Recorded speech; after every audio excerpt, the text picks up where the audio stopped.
cells that helps fight infection sa ating katawan. Ito po ay binubuo ng mga selula na nakatutulong upang tayo ay pagalingin. So yung pala, pagalingin. Ito po yung tumutulong sa pagaling. So ang mga produkto ay hindi talaga ito ang sanhin ng pagkagaling, pero ito po ay nagpapalakas ng ating immune system. Ako ng Citrus for Life at lahat po ng mga produkto na bakit kanina. Pag malakas ang ating immune system, tayo po ay malakas ang ating katawan, malakas ang ating panlaban sa mga karamdaman. Ang ating po Citrus for Life ay may enzymes. Ito po ay nakatutulong sa digestion.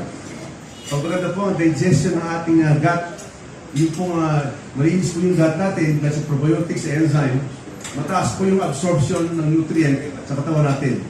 Pag malakas ang nutrient absorption, malinis po na maayos yung mga nutrient sa ating katawan at lalakas